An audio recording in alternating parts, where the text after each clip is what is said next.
Oke, baik. Rekaman sudah mulai. Suaranya Pak Widi diterima dengan baik ya?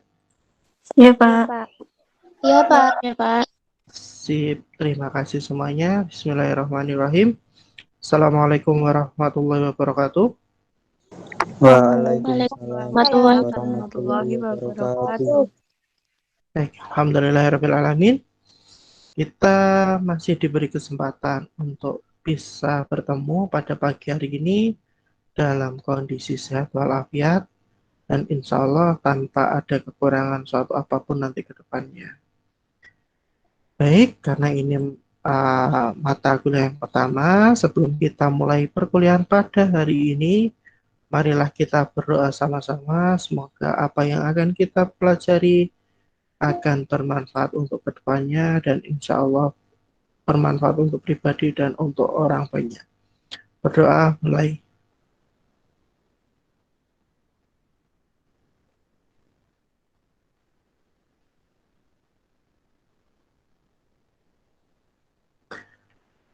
Berdoa selesai.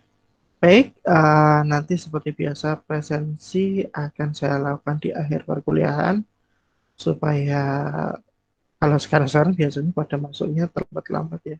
Ya, saya masih memaklumi karena memang jaringan kalau pagi seperti ini sering-sering bermasalah. Dan nanti kalau ketika Pak Widi dalam penjelasan mungkin jaringannya sedikit bermasalah, langsung Pak Widi dikabari via chat atau via WA ya. Baik, kita masuk pokok pembahasan pada pagi hari ini, yaitu melanjutkan yang kemarin dan sekarang kita menginjak pada pokok bahasan pada pagi hari ini yaitu tentang kurikulum pendidikan Islam. Nah, memang sengaja ini jadi fotonya panjang ini, bagus. Cuman tak crop kok malah sedikit pecah. Baik, yang akan kita pelajari pada pagi hari ini, oh sebentar, ini pada baru masuk.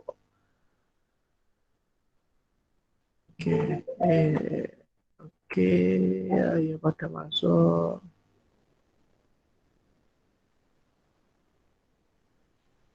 Oke, yang akan kita pelajari pada pagi hari ini, yang pertama kita akan pelajari tentang hakikat kurikulum, yang kedua kita akan mempelajari tentang asas-asas kurikulum pendidikan Islam, yang ketiga kita akan mempelajari tentang prinsip-prinsip kurikulum dalam Islam, yang keempat kita akan membahas tentang orientasi kurikulum dalam Islam. Jadi ada 4 pokok bahasan, tapi persiapkan karena slide-nya ada 58 slide. Tapi tidak apa-apa, insya Allah Pak Wida akan mencoba menjelaskan seringkas mungkin dan sepadat mungkin. Baik, sumber yang Pak Widi gunakan dari berbagai macam buku, ada dari Abu Dinata, Asman Hasan Fahmi, Hasan Langgulung, terus ada dari Pustaka Alusna, ada Wiryo Kusumo Iskandar, ada dari Abdul Muhaimin dan Mujib, ada dari Rama Yulis, ada dari Samsul Nizar. Jadi ada beberapa buku yang Pak Widi coba telaah dan Pak Widi rangkum tentang kita akan membahas yaitu tentang kurikulum pendidikan Islam. Nah, mengapa kita harus mempelajari kurikulum pendidikan Islam? Ya, karena memang muatan apa namanya nanti kita mengajar terutama kalian nanti menjadi seorang lulusan dari IAIN Salatiga, pastinya kan memang arahan utamanya di mungkin di MTS ataupun di SMP IT dan itu pasti mereka berdasarkan juga pada kurikulum pendidikan Islam. Makanya dalam setiap pembahasan nanti dalam kurikulumnya itu memang perlu disangkutkan dengan nilai-nilai pendidikan Islam. Nah, apa sebenarnya yang perlu kita perhatikan di dalamnya? Oke, kita akan bahas pada pagi hari ini. Pada prinsipnya kita perlu sedikit mengulas sedikit aja, yaitu uh, tentang dasar dari kurikulum. Bahwasanya kita tahu, kita sepakat dari beberapa pertemuan kemarin selalu Pak Widi ulang-ulang bahwasanya kurikulum itu merupakan salah satu komponen yang sangat menentukan dalam suatu sistem pendidikan. Karena itu memang kurikulum itu merupakan alat untuk mencapai tujuan pendidikan dan sekaligus sebagai pedoman dalam pelaksanaan pengajaran pada semua jenis dan tingkat pendidikan. Kita melihat tujuan pendidikan di suatu bangsa atau negara itu ditentukan oleh falsafah dan pandang hidup bangsa atau negara tersebut. Nah, berbedanya falsafah dan pandangan hidup suatu bangsa atau negara itu menyebabkan berbeda pula tujuan yang hendak dicapai dalam pendidikan tersebut dan sekaligus pasti akan berpengaruh pula terhadap negara tersebut. Oleh karena itu, setiap pendidik harus memahami perkembangan kurikulum karena merupakan suatu formulasi pedagogis yang paling penting dalam konteks pendidikan. Nah, dalam kurikulum akan tergambar bagaimana usaha yang dilakukan untuk membantu peserta didik dalam mengembangkan potensinya, berupa fisik, intelektual, emosional, sosial, dan keagamaan. Oleh karena itu memang oh, kita sebagai guru atau kalian sebagai calon guru sangat-sangat penting kita mempelajari kurikulum entah apa uh, berbasis apapun, terutama kalian di mana kurikulum itu juga yang perlu kalian garis bawahi dan kalian pahami betul-betul itu ditambah dengan nilai pendidikan Islam di situ. Nah, dengan memahami kurikulum, kalian para pendidik dapat memilih dan menentukan tujuan pembelajaran, metodenya apa, tekniknya bagaimana, media pembelajaran dan alat evaluasi pengajaran itu apa yang sesuai dan tepat di situ. Nah, untuk itu dalam melakukan kajian terhadap keberhasilan sistem pendidikan itu ditentukan oleh tujuan yang realistis, dapat diterima oleh semua pihak, sarana dan organisasi yang baik, intensitas pekerjaan yang realistis tinggi, dan kurikulum yang tepat guna. Maka oleh karena itu, sudah sewajarnya para pendidik dan tenaga kependidikan, terutama bidang pendidikan Islam atau bidang pendidikan yang memiliki nilai tambah atau menekankan pada nilai-nilai keislaman, memahami kurikulum serta berusaha mengembangkannya. Nah, ini memang sebagai nilai plus kalian semua. Nanti ketika kalian terjun di lapangan, kalian sudah siap akan hal itu. Oke, kita masuk yang pertama, yaitu tentang hakikat kurikulum. Nah, kita mengulang lagi, kata kurikulum biasanya diungkapkan dengan manhaj yang berarti jalan yang terbang yang dilalui oleh manusia pada berbagai bidang kehidupan. Sedangkan kurikulum pendidikan itu sering disebut dengan manhaj al-dirasah. Dalam kamus tarbiyah adalah seperangkat perencanaan dan media yang dijadikan acuan oleh lembaga pendidikan dalam mewujudkan tujuan-tujuan pendidikan. Ini sesuai apa yang diungkapkan Hasan Langgulung tahun 86 pada halaman 176.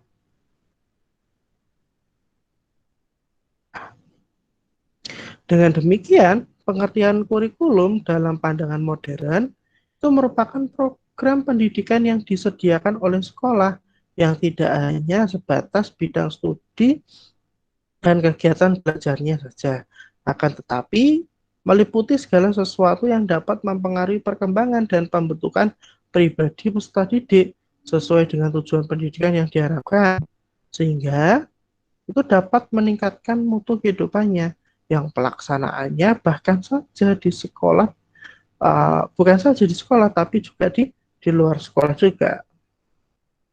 Nah, jika diaplikasikan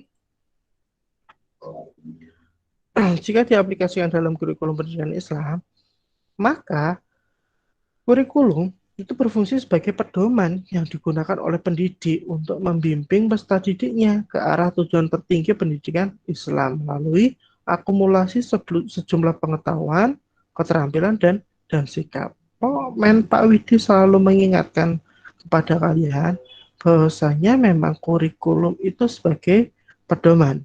Ingat loh ya, pedoman. Proses pendidikan atau proses pendidikan Islam bukanlah suatu proses yang dapat dilakukan secara sembarangan, tetapi hendaknya mengacu kepada konseptualisasi manusia sempurna atau insan kamil yang strateginya telah tersusun secara sistematis dalam kurikulum pendidikan Islam. Ini tertuang pada Ramayulis tahun 2008 halaman 152. Pengertian kurikulum itu dapat diartikan menurut fungsinya. Yang pertama, kurikulum sebagai program studi. Kedua, kurikulum sebagai konten. Ketiga, kurikulum sebagai kegiatan berencana. Keempat, kurikulum sebagai hasil belajar. Kelima, kurikulum sebagai reproduksi kultural. Keenam, kurikulum sebagai pengalaman belajar. Dan ketujuh, kurikulum itu sebagai produksi. Nah, kita akan bahas satu-satu. Ini sesuai apa yang dituliskan oleh Muhaimin dan Abdul Mujid tahun 93 halaman 33. Nah, maksud dari yang pertama, kurikulum sebagai program studi, makanya itu adalah seperangkat mata pelajaran yang mampu dipelajari oleh peserta didik di sekolah atau di instansi pendidikan lainnya. Jadi, memang di situ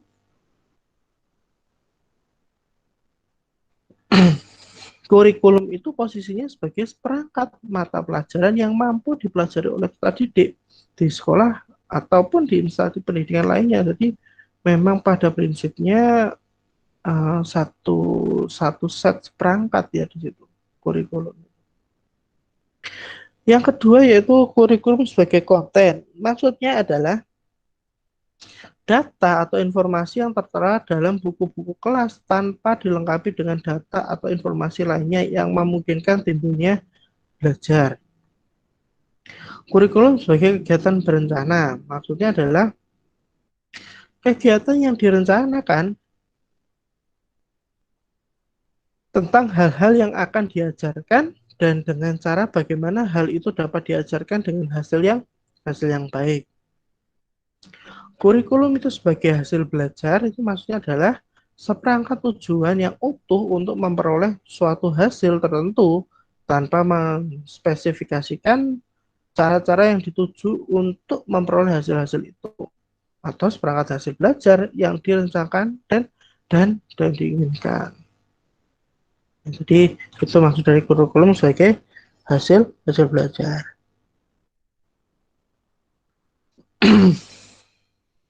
Kurikulum sebagai reproduksi kultural.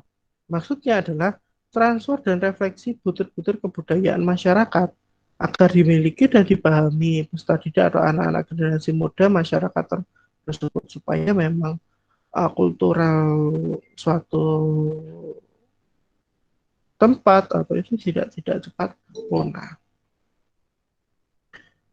Hari ini ada yang masuk Devia.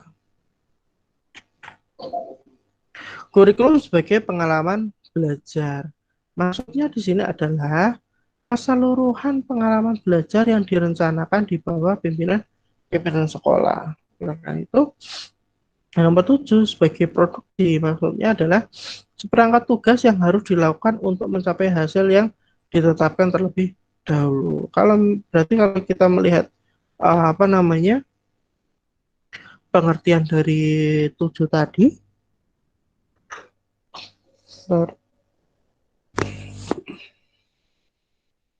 itu memang pada prinsipnya kurikulum itu posisinya memang sebagai pedoman di mana di dalamnya dari seperangkat dari tujuan sampai proses pelaksanaan dan evaluasi itu yang dimana evaluasinya memang menjurus pada yang sudah kita rencanakan atau tujuan yang sudah kita rencanakan. Nah, lantas bagaimana kerangka dasar kurikulum pendidikan Islam. Pada prinsipnya, kerangka dasar kurikulum pendidikan Islam kita memakai asas-asas di sini kurikulum yang baik dan relevan dalam rangka mencapai tujuan pendidikan Islam adalah bersifat integrated dan komprehensif, serta menjadikan Al-Quran dan hadis sebagai sumber utama dalam penyusunannya. Ya, di dalam Al-Quran dan hadis ditemukan kerangka dasar yang dapat dijadikan sebagai pedoman operasional dalam penyusunan dan pengembangan kurikulum pendidikan Islam. Nah, kerangka dasar tersebut adalah dua. Yang pertama tauhid dan yang kedua adalah perintah membaca. Maksud dari tauhid di sini adalah sebagai kerangka dasar kurikulum harus dimantapkan semenjak masih bayi, dimulai dengan memperdengarkan kalimat-kalimat tauhid seperti azan atau iqomah terhadap anak yang baru dilahirkan. Itu tertulis pada Ramayulis 2008 halaman 155. Ya. Dengan ketauhidan, kita dapat mewujudkan tata dunia yang harmonis, kosmos, alam semesta, yang penuh tujuan, persamaan sosial, persamaan kepercayaan, persamaan jenis dan ras, persamaan dalam segala aktivitas, dan kebebasan bahkan seluruh masyarakat dunia adalah sama yang disebut ummatan wahidah.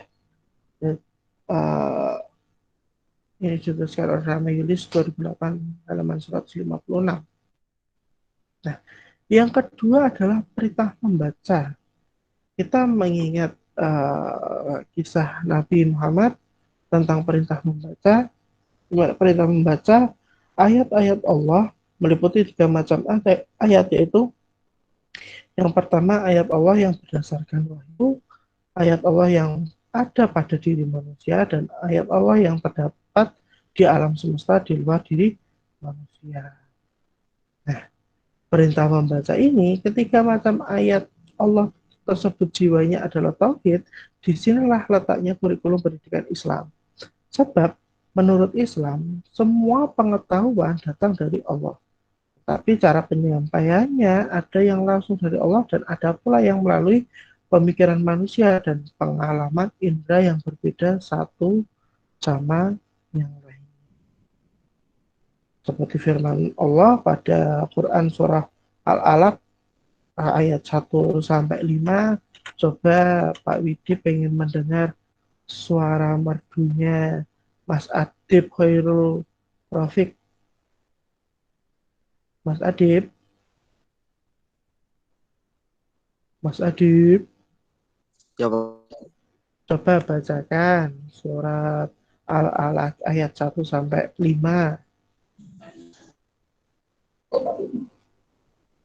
Gimana? Oh, gimana? Coba bacakan surat Al-Alaq ayat 1 sampai 5. Sebentar. Soalnya Gimana Mas Adib?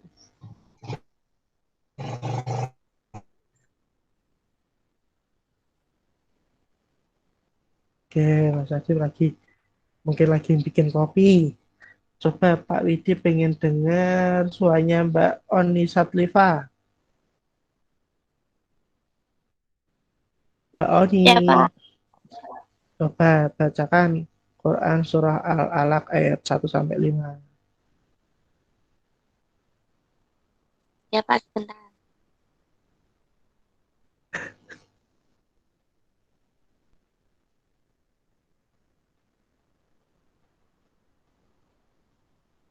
Ayo Mbak Oni.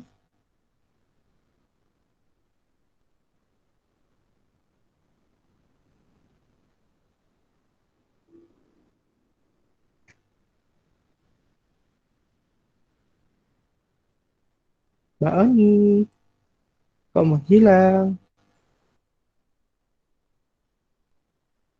Dan sekarang, Pak. Apa?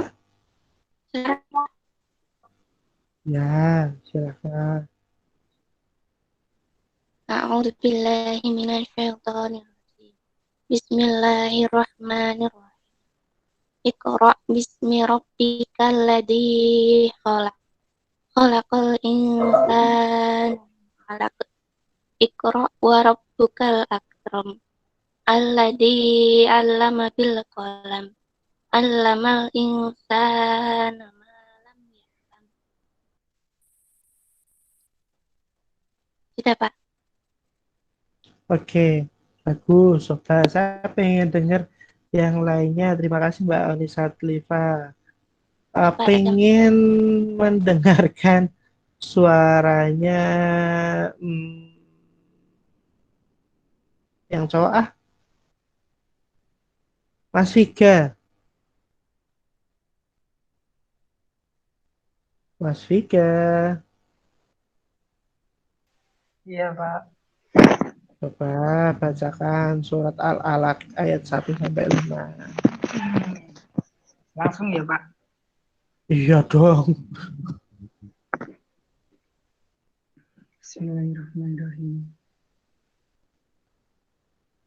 Iqra bismi rabbikal ladzi khalaq. Khalaqal insana min 'alaq. Iqra wa rabbukal akram. Alladzi 'allama bil qalam. 'Allamal insana ma lam ya'lam. Sudah. Oke. Astagfirullahaladzim. Alhamdulillah, terima kasih Mas Viga. Baik, memang kita mengingat Quran surah Al-Alaq ayat 1-5. Itu memang kan Iqra bismi rabbikal ladzi khalaq. Khalaqal insana min 'alaq. Iqra barabbukal akram. Alladzi 'allama bil qalam. Alladzi al-insana ma'ain. Dan di mana artinya di sini bacalah dengan menyebut nama Tuhanmu yang menciptakan. Dia telah menciptakan manusia dari segumpal darah. Nah, bacalah dan Tuhanmu lah yang maha pemurah, yang mengajar manusia dengan perantara kalam. Dia mengajar kepada manusia apa yang tidak diketahui. Melihat dari Quran surah Al-Alaq ini bisa kita simpulkan. Nah, dari ditinjau dari segi kurikulum, sebenarnya firman Allah Subhanahu wa taala Quran Al-Alaq 1-5 tersebut merupakan bahan pokok pendidikan yang mencakup seluruh ilmu pengetahuan yang dibutuhkan oleh manusia. Membaca selain melibatkan proses mental yang tinggi, pengenalan, cognition, ingatan, memori, pengamatan, perception, pengucapan, verbalization, pemikiran, reasoning, daya cipta, creativity. Ya. Motivasi yang terkandung dalam Quran surah Al-Alaq ayat 1-5 adalah agar manusia itu terdorong untuk mengadakan eksplorasi alam dan sekitarnya dengan kemampuan membaca dan menulisnya. Ya, memang kitab suci kita Al-Quran di sini benar-benar memang menjadi pedoman hidup manusia. Segala ilmu ada di dalamnya, tinggal kita mau tidak untuk mempelajarinya. Seperti surat Al-Alaq ini memang di situ di dalam kalau kita cermati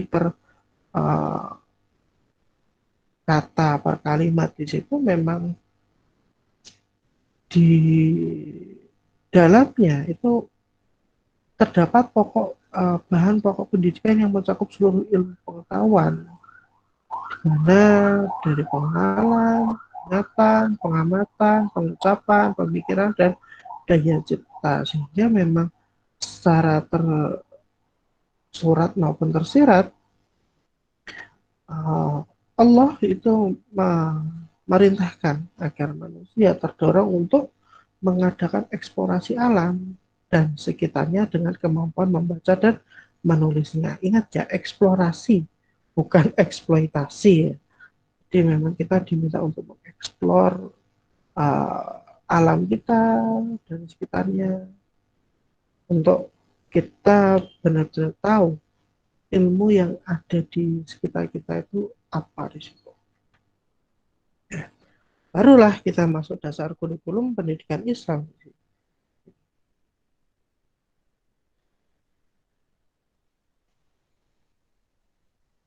Dasar-dasar kurikulum merupakan kekuasaan utama yang mempengaruhi dan membentuk materi kurikulum, susunan dan organisasi kurikulum. Menurut Herman Helmholtz memberikan dasar bagi penyusunan kurikulum dengan 3 macam, yakni yang pertama dasar psikologis yang digunakan untuk memenuhi dan mengetahui kemampuan yang diperoleh dari peserta didik dan kebutuhan peserta didik atau ability and needs of children. Yang kedua, dasar sosiologis yang digunakan untuk mengetahui tuntutan yang sah dari masyarakat dan legitimate demands of society. Dasar yang ketiga yaitu dasar filosofis yang digunakan untuk mengetahui keadaan semesta atau tempat kita hidup. Kalau kita bisa bahasa lainnya, the kind of universe with which we live. Dimana ini tercantum dalam Muhaimin dan Abdul Mujib tahun 93 halaman 85. Ini memang dasar bagi penyusunan kurikulum itu ada 3, dasar psikologis, sosiologis, dan filosofis di situ. Sedangkan yang menjadi dasar dalam penyusunan kurikulum pendidikan Islam, yang pertama ada dasar agama, dasar falsafah, dasar psikologi, dasar sosial, dan dasar organisatoris. Maksudnya apa sih dari kelima dasar ini? Oke, yang pertama dasar agama. Ini memiliki arti segala sistem yang ada dalam masyarakat termasuk pendidikan harus meletakkan dasar falsafah, tujuan, dan kurikulumnya pada dasar agama Islam, di mana Al-Quran, hadis, dan sumber-sumber yang bersifat furu' lainnya dengan segala aspeknya. Jadi memang kita harus benar-benar luas, di mana sistem yang ada dalam masyarakat termasuk pendidikan ini harus benar-benar meletakkan dasar falsafah dan kurikulumnya pada dasar agama Islam, di mana memang sumbernya dari Al-Quran, hadis, dan sumber-sumber yang bersifat furu' lainnya dengan segala aspek-aspeknya. Yang kedua, dasar falsafah. Ini memberikan arti, yaitu memberikan pedoman bagi tujuan pendidikan Islam secara filosofis, sehingga tujuan, isi, dan organisasi kurikulum mengandung suatu kebenaran dan pandangan hidup dalam bentuk nilai-nilai yang diyakini sebagai suatu kebenaran, baik ditinjau dari segi ontologi, epistemologi, maupun aksiologi. Nah, dasar psikologi yang ketiga yaitu memiliki arti memberikan landasan dalam perumusan kurikulum yang sejalan dengan ciri-ciri perkembangan psikis peserta didik sesuai dengan tahap kematangan dan bakatnya. Ini memperhatikan kecakapan pemikiran dan perbedaan perseorangan antara satu peserta didik dengan yang lainnya. Dengan demikian, kita masuk yang dasar yang keempat, yaitu dasar sosial, di mana memberikan gambaran bagi kurikulum pendidikan Islam yang tercermin pada dasar sosial yang mengandung ciri-ciri masyarakat Islam dan kebudayaannya. Karena seperti ini, sebab tidak ada suatu masyarakat yang tidak berbudaya dan tidak ada suatu kebudayaan yang tidak berada pada masyarakat. Kaitannya dengan kurikulum pendidikan Islam, sudah tentu kurikulum ini harus mengakar terhadap masyarakat dan perubahan dan perkembangan. Prinsip-prinsip tersebut itu berbeda-beda menurut analisis para pakar, kemudian ditambah dan disesuaikan dengan esensi kurikulum pendidikan Islam ini menurut Iskandar dan Utsman tahun 1988 halaman 520 sampai 522, di mana prinsip-prinsip tersebut adalah sebagai berikut. Ada prinsip berasaskan Islam, prinsip mengarah pada tujuan, prinsip integritas, prinsip relevansi, prinsip fleksibilitas, prinsip integritas, prinsip efisiensi, prinsip kontinuitas dan kemitraan, prinsip individualitas, prinsip kesamaan, prinsip kedinamisan, prinsip keseimbangan, dan prinsip efektivitas. Kita bahas satu-satu. Prinsip berasaskan Islam. Nah, termasuk ajaran dan nilai-nilainya. Maka setiap yang berkaitan dengan kurikulum termasuk falsafah, tujuan-tujuan, kandungan-kandungan, metode mengajar, cara perlakukan dan hubungan yang berlaku dalam lembaga-lembaga pendidikan harus berdasarkan pada agama dan akhlak Islam. Jadi makanya nanti ketika kalian di lapangan, terutama yang nanti ditempatkan di MTS atau SMP ITD itu, memang di dalam sistem pendidikan mereka benar-benar didasarkan pada agama dan akhlak Islam di situ. Makanya memang ya dari masing-masing pandangan mungkin kan kita memang banyak ya, kalau kita lihat yang Islam banyak terdiri dari madzhab,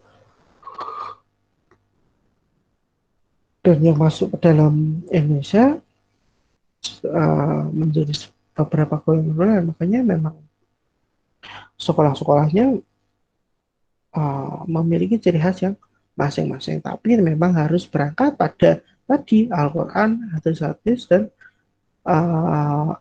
beberapa sumber yang lain yang bersifat furuk tadi. Yang kedua, prinsip mengarah kepada tujuan. Pasti seluruh aktivitas dalam kurikulum itu diarahkan untuk mencapai tujuan yang di rumah sebelumnya. Kalau ini memang pada prinsipnya kurikulum itu seperti apa? Memang pada intinya kurikulum selalu erat sekali dengan yang namanya tuh tujuan. Makanya kita harus menentukan tujuannya terlebih dahulu, terus baru aktivitas-aktivitas dalam kurikulum itu diarahkan untuk mencapai tujuan yang telah dirumuskan sebelumnya. Yang ketiga itu prinsip integritas atau antara mata pelajaran, di mana pengalaman-pengalaman dan aktivitas yang terkandung di dalam kurikulum, begitu pula dengan pertautan antara kandungan kurikulum dengan kebutuhan peserta didik, juga kebutuhan masyarakat. Jadi memang kita harus mencoba prinsip integritas antara mata pelajaran ini, memang harapannya nanti bisa kita integrasikan terhadap kebutuhan peserta didik dan juga kebutuhan masyarakat, di mana memang di situ nilai-nilai yang terkandung itu tidak hanya secara teoritis, tapi memang kita harus bisa membiasakan itu mengkaitkan terhadap kehidupan di masyarakat. Karena mau nggak mau setelah di sekolahan, peserta didik itu sendiri akan terjun di dunia masyarakat. Di situ pasti dia hidup di tengah-tengah masyarakat, dan itu kalau tidak kita contohkan dari awal, dia akan canggung berada di tengah-tengah masyarakat. Prinsip relevansi, mana adanya kesesuaian pendidikan dengan lingkungan hidup peserta didik, relevansi dengan kehidupan masa sekarang dan akan datang, relevansi dengan tuntutan pekerjaan. Makanya dalam kurikulum dalam Islam itu memiliki prinsip relevansi. Di sini memang sebisa mungkin diusahakan kita kaitkan yang pertama dari lingkungan hidup peserta didik, dari kehidupan masa sekarang dan yang akan datang, dan dari tuntutan pekerjaan. Supaya itu tadi yang tak katakan tadi, seolah-olah apa yang akan kita ajarkan itu tidak hanya secara teoritis saja ya, wah itu sebenarnya untuk apa, tapi kita coba usahakan menjelaskan itu, memperhatikan itu, menggunakan prinsip relevansi di mana disesuaikan dengan lingkungan hidup tadi, kehidupan masa sekarang dan akan datang, dan tuntutan pekerjaan. Kenapa kok harus sekarang dan akan masa yang akan datang? Karena memang pada prinsipnya kita tidak tahu masa yang akan datang itu seperti apa. Dengan kita menggambarkan dan kita menanamkan di sini, relevansinya di sini, paling tidak itu sebagai bekal untuk mereka menghadapi masa yang akan datang, masa depannya mereka dengan nilai-nilai pendidikan yang lebih khusus dengan pendidikan keislaman di sini. Prinsip fleksibilitas, di mana di dalamnya itu terdapat ruang gerak yang memberikan sedikit kebebasan dalam bertindak, baik yang berorientasi pada fleksibilitas pemilihan program pendidikan maupun dalam pengembangan program pengajaran. Prinsip integritas, di mana kurikulum tersebut dapat menghasilkan manusia seutuhnya.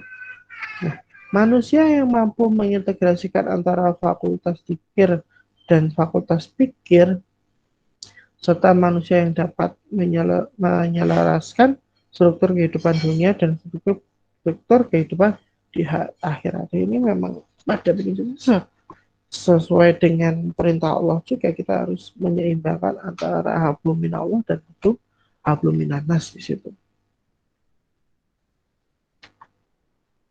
Prinsip efisiensi, di mana kurikulum dapat mendayagunakan waktu, tenaga, dana, dan sumber lainnya secara cermat, tepat, memadai, dan dapat memenuhi harapan.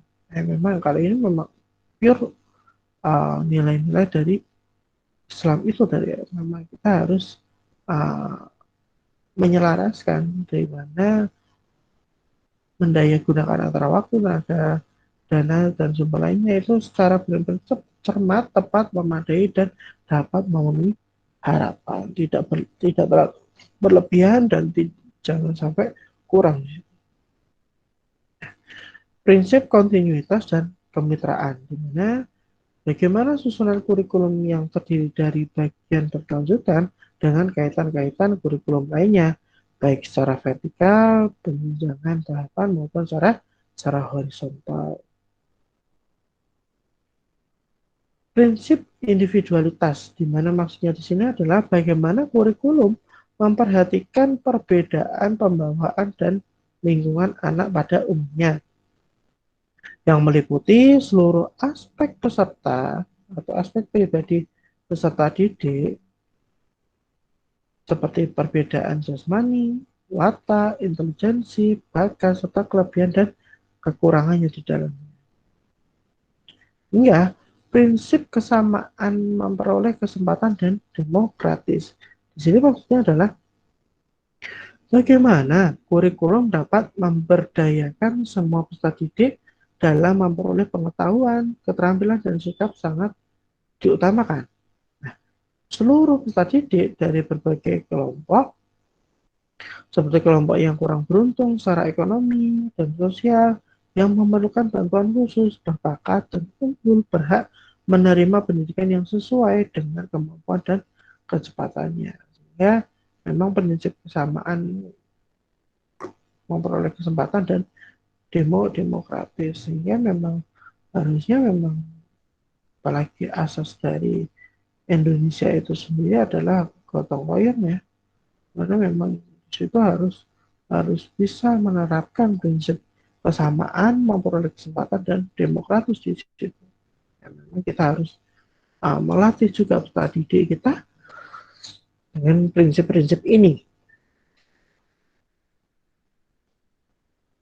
Dan selanjutnya prinsip kedinamisan, di mana agar kurikulum itu tidak statis, tetapi dapat mengikuti perkembangan ilmu pengetahuan dan perubahan sosial. Kita tahu ilmu pengetahuan selalu berkembang, apalagi perubahan sosial di masyarakat itu selalu berkembang.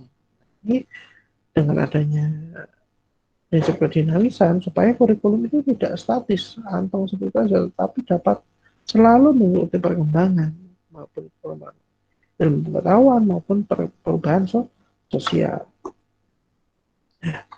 Prinsip keseimbangan di sini yaitu bagaimana kurikulum dapat mengembangkan sikap potensi peserta didik secara harmonis. Nah ini yang penting. Kadang kurikulum atau suatu pengajaran di sekolah harus batas mengajar, tapi tanpa mengembangkan sikap potensi peserta didik itu secara harmonis. Selanjutnya, prinsip efektivitas, di mana agar kurikulum dapat menunjang efektivitas pendidik yang mengajar dan peserta didik yang sedang belajar. Ya, kita tidak bisa lepas orientasi kurikulum dalam Islam itu bagaimana? Kurikulum pendidikan Islam itu berorientasi pada yang pertama pelestarian nilai, yang kedua pada peserta didik, yang ketiga pada social demand atau tuntutan sosial, yang keempat penciptaan tenaga kerja, yang kelima penciptaan lapangan kerja.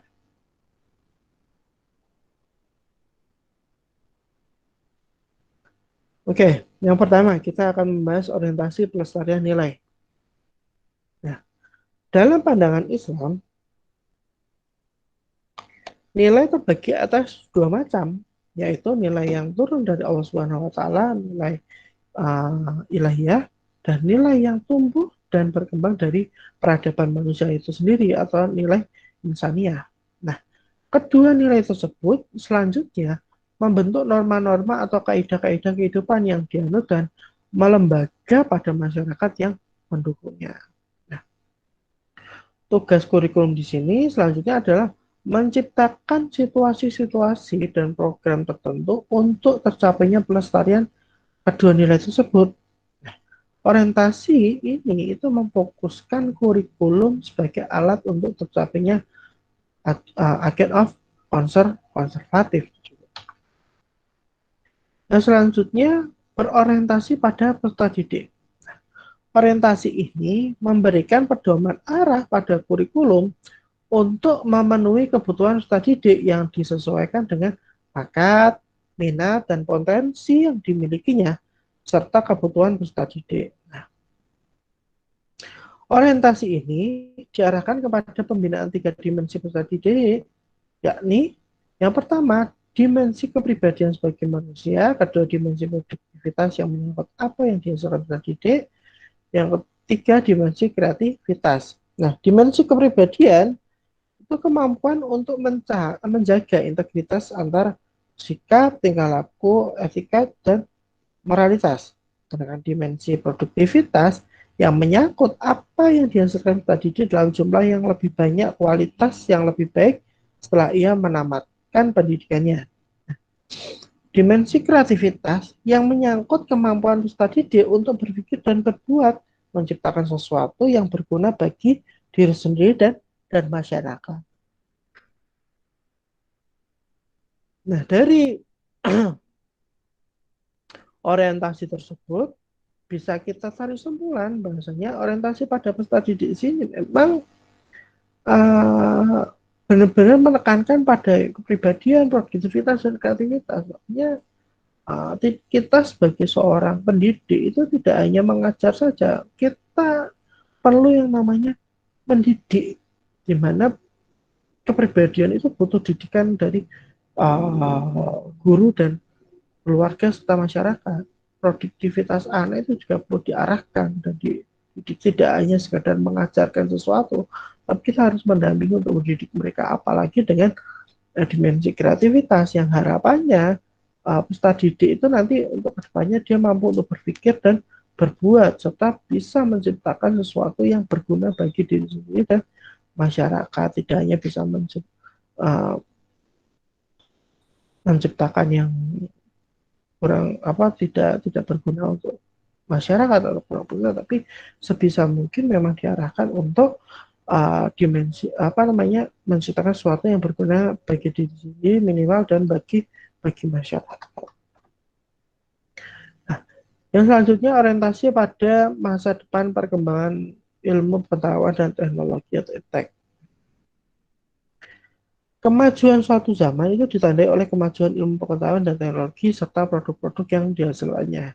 Hampir segi kehidupan dewasa ini tidak lepas dari keterlibatan iptek, mulai dari kehidupan yang paling sederhana sampai kehidupan dan peradaban yang paling tinggi. Jadi sekarang kita tidak bisa memungkiri, kita tidak bisa lepas dari perkembangan iptek di sini, apalagi teknologi di sini. Tinggal kita bagaimana caranya untuk menanamkan pada diri peserta didik itu tentang penggunaan iptek itu secara bertanggung jawab. Kadang saya juga risih sendiri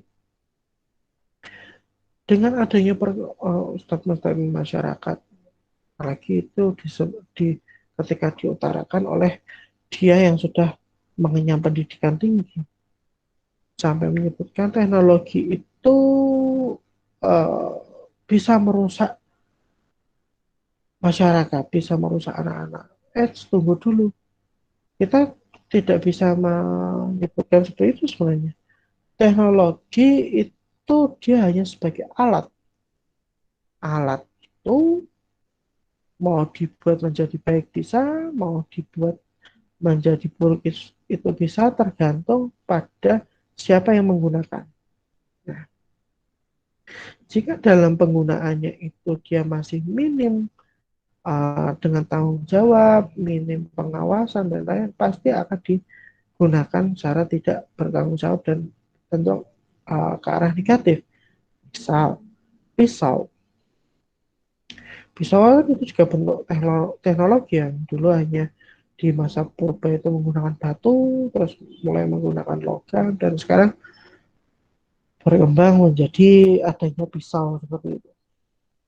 Pisau kalau kita gunakan secara bertanggung jawab dan dengan ilmu yang mumpuni, pasti dia akan memiliki manfaat yang cukup besar.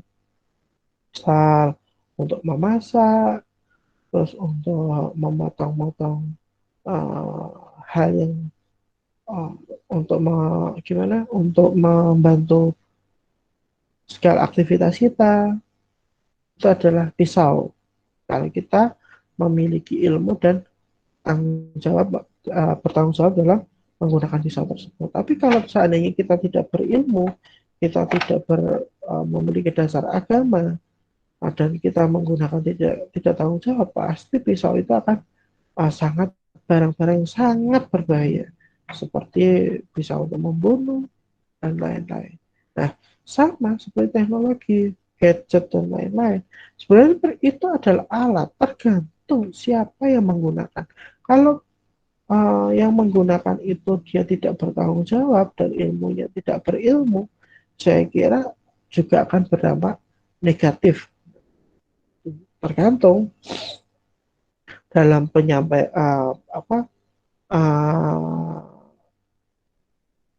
menggapai ilmunya itu atau menggunakan ilmunya itu didampingi orang yang benar-benar paham dan benar-benar yang jauh lebih bertanggung jawab.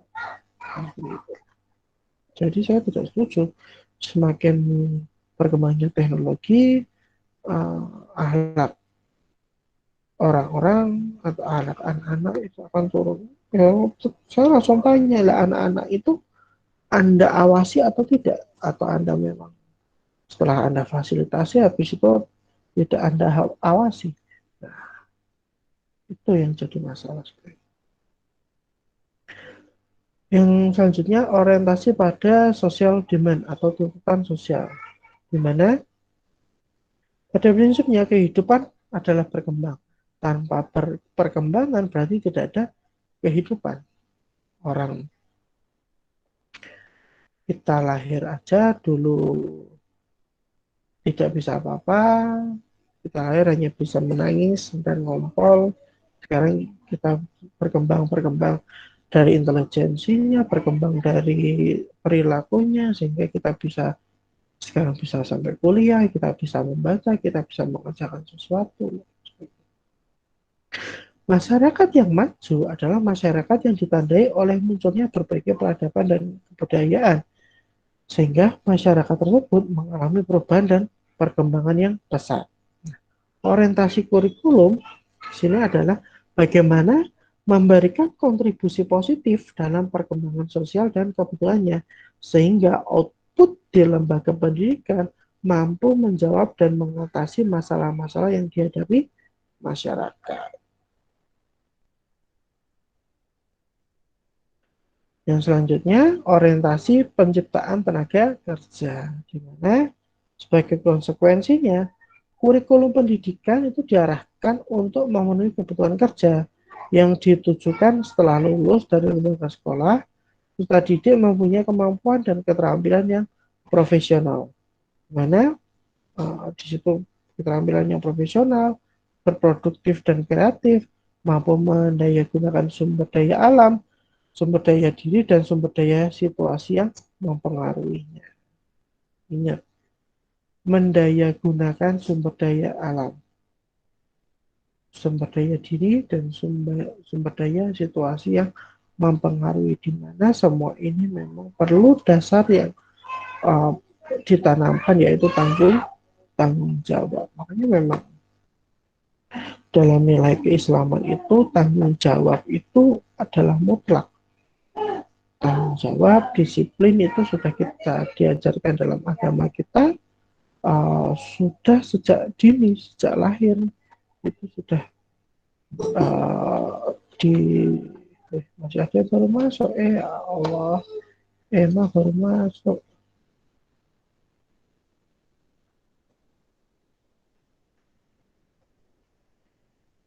Suaranya masih putus-putus kok. Ini ada Adib mengatakan putus-putus, Agnes Nurul putus-putus, yang lain suaranya Pak Widi putus-putus enggak? Jelas, Pak. Enggak, Pak. Mungkin punya Mas Adib sama Mbak Agnes mungkin jaringan tak apa-apa, tenang kok. Intinya semua itu ada solusinya. Yang bingung kok ya via YouTube. Yang selanjutnya, orientasi penciptaan lapangan kerja. Ini maksudnya apa ini? Nah, orientasi ini tidak hanya memberikan arahan kepada kurikulum bagaimana menciptakan peserta didik yang terampil agar dapat mengisi lapangan kerja di dalam masyarakat. Karena dikarenakan terbatasnya lapangan kerja, maka kurikulum hendaknya dapat pula menciptakan peserta didik yang dapat membuat lapangan kerja baru yang dapat menyerap tenaga kerja terutama dirinya dan orang lain, sehingga orientasi hidupnya tidak bergantung kepada orang-orang lain.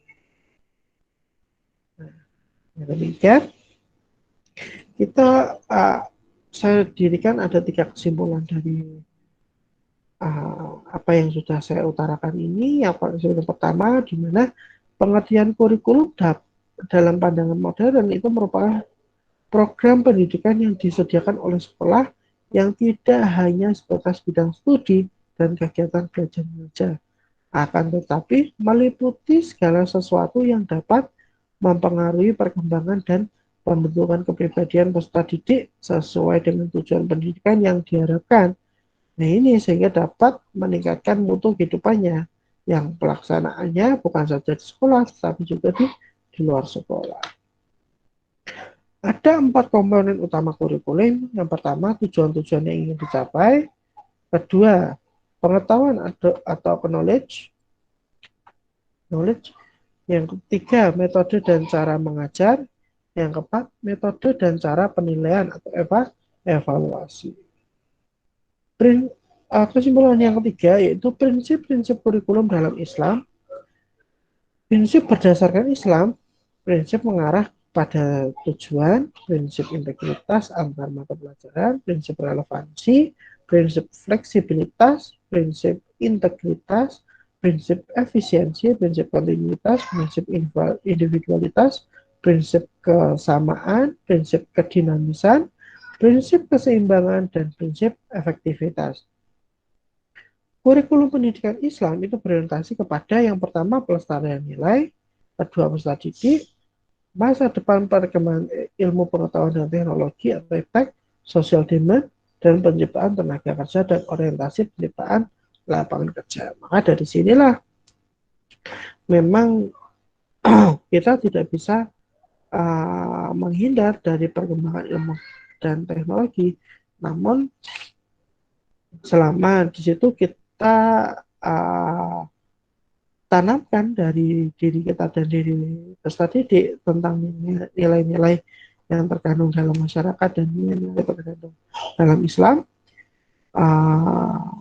untuk sebagai pondasi di mana kita melangkah untuk masuk pada masa depan, terutama perkembangan ilmu pengetahuan dan teknologi. Karena di situ pasti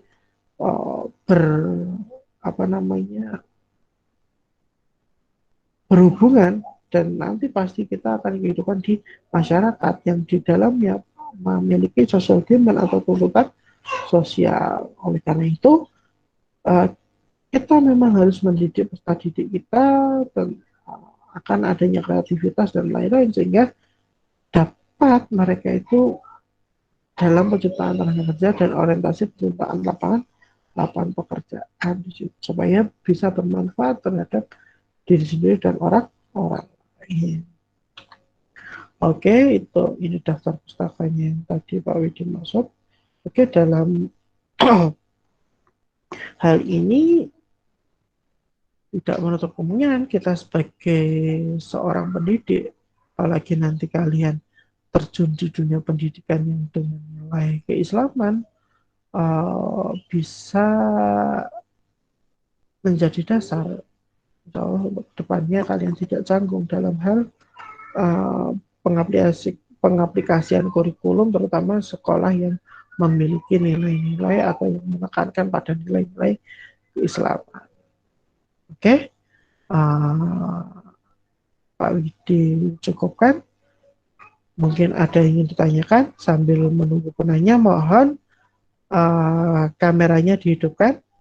Pak Widi akan presensi sekarang. Silakan on cam, kamera dihidupkan.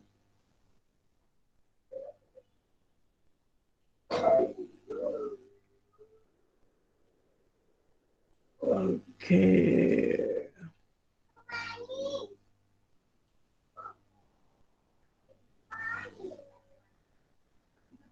Oke, saya capture dulu ya. Ayo on cam semua.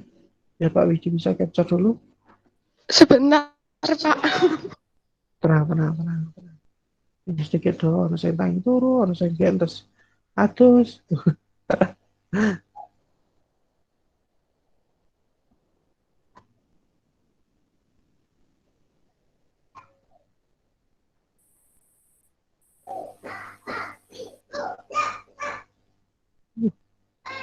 Oke, saya ucap-ucap juga. Oke, on cam. Akan saya capture.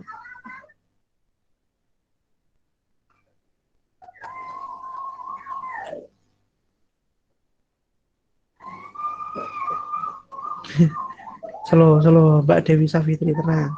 Nanti akan saya capture. Oke, yang lain ini Mbak Alianti belum on cam, Mbak Rizka Imani belum on cam, Mbak Kamtisari belum, Rizka Anisatul belum, Siwi belum, Mbak Yuni belum, Mas Adib belum, Mbak Alfiatun belum, Mbak Faridatul belum. Oke.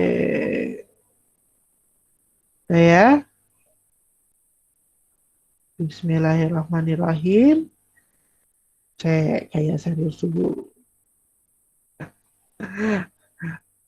Gaya-gayamu sekarang. Oke, sudah Pak Widi dokumentasikan. Baik, oke. Baik, tadi mana kok malah tak mati.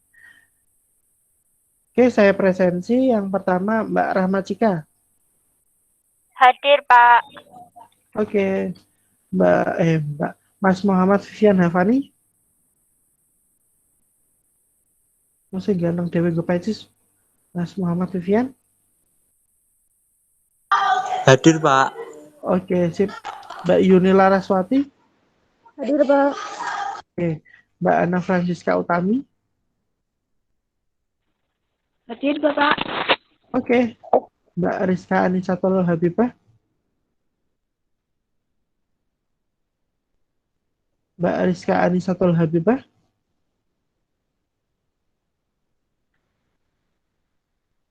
Tadi kita ada kok. Rizka Anisatul Habibah. Online. Kok diem we? Mbak Niken Rahma Ardila. Hadir, Pak. Wah, sip. Oke. Mbak Wahyu Kurnianingrum. Izin, Pak. Oh iya. Oke. Selanjutnya Mbak Fauzia Afifah Solihah. Hadir, Pak.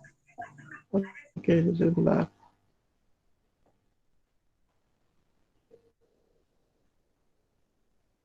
Oh iya. Lupa tadi Mbak Wahyu. Akhirnya meninggal. Kita doakan bersama-sama. Semoga almarhum selalu dalam kondisi husnul khotimah dan insya Allah mendapatkan diposisikan di sisi Allah.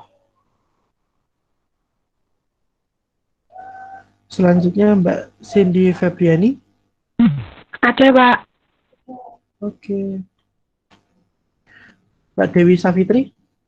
Hadir, Bapak. Oke. Mbak Mas Zahwan Anwar. Ada Zahwan, ada. Oke. Bella Hari Absari. Dela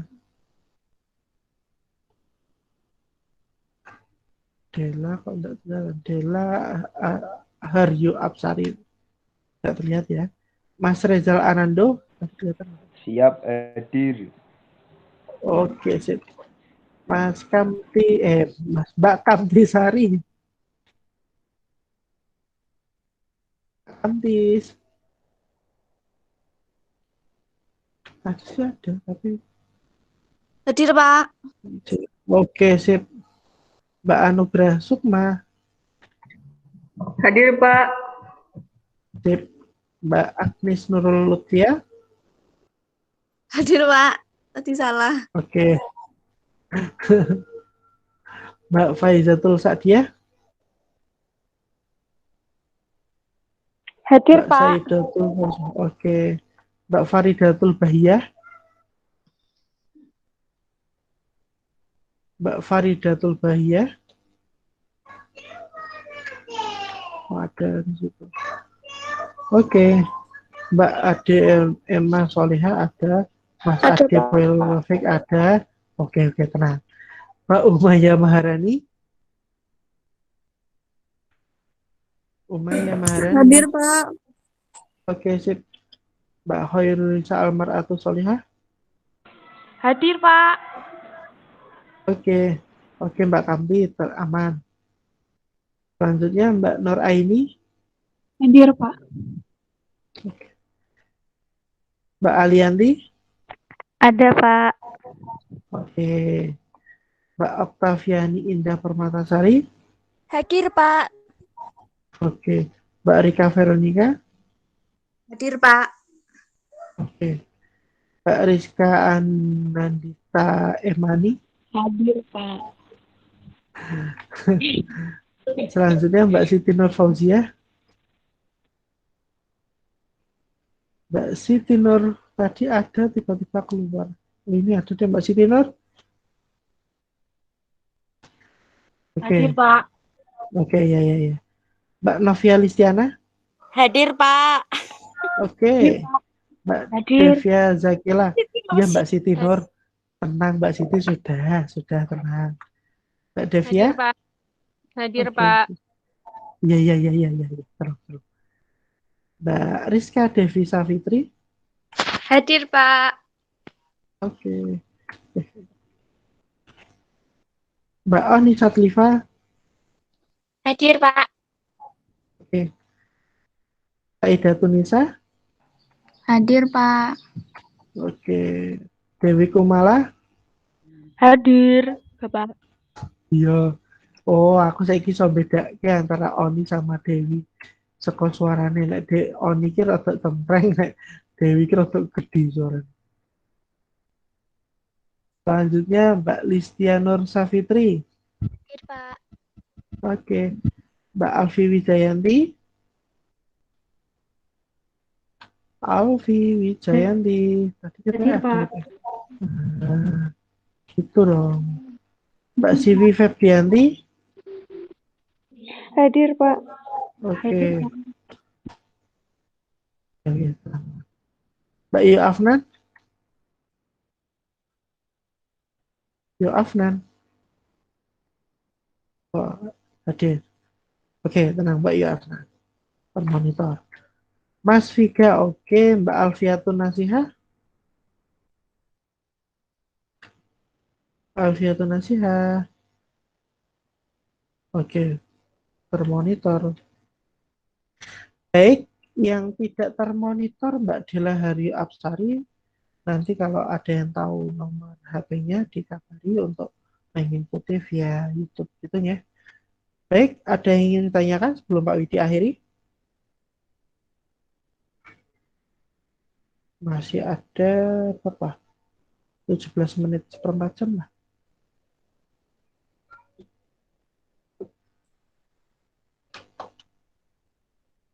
Wow. Oke, kalau tidak ada yang ditanyakan, gantian Pak Widi yang tanya. Mana tadi ya?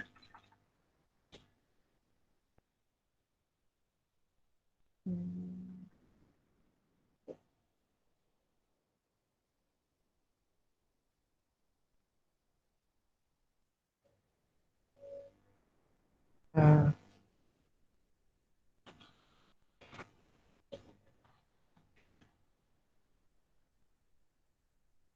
oke,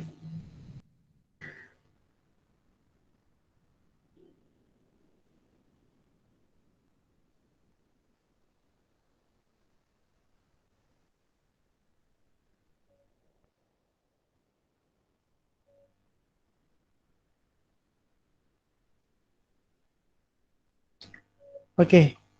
Tidak ada yang tanya, Pak Widi ganti yang tanya. Ini sebagai tugasnya. Nah,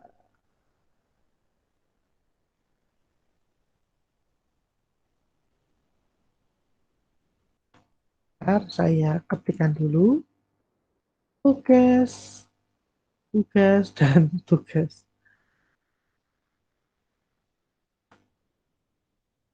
Oke, tugas.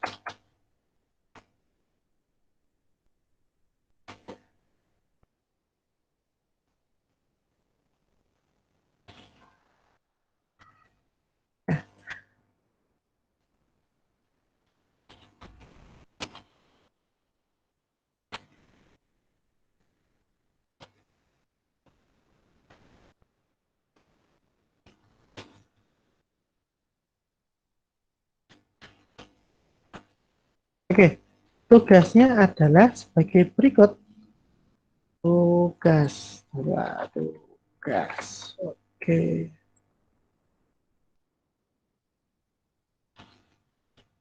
Salah. Tugasnya adalah ini dia. Tak paparin dulu. Oke, buka jendela. Terlihat ya? Nah, tugasnya adalah apa maksud dari suatu kebenaran, baik ditinjau dari segi ontologi, epistemologi, dan maupun aksiologi. Itu maksudnya apa di situ?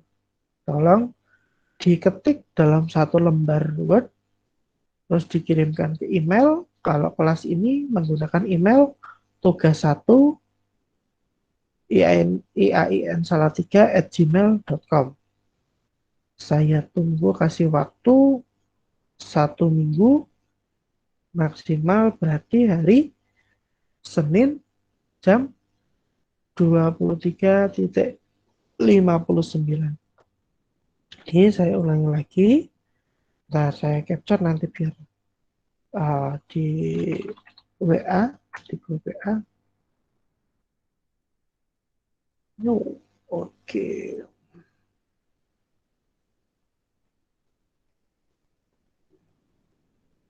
Oke, jadi tugasnya adalah apa maksud dari suatu kebenaran, baik ditinjau dari segi ontologi, epistemologi, maupun aksiologi. Silakan diketik dalam satu Word di sini ya. Oke. Dalam Word, saya kasih waktu 1 minggu, dikirimkan di email kelas kalian tugas 1 iainsalatiga@gmail.com. Tugasnya. Oke. Kalau tidak ada yang ditanyakan, Pak Widi akhiri. Silakan kerjakan tugasnya Pak Widi. Mumpung masih ada waktu, saya kira 12 menit cukup. Silakan kalian kerjakan. Baik, kurang lebihnya Pak Widi akhiri. Tetap semangat. Ini masih jam pertama. Insya Allah kalian dalam belajar itu ikhlas.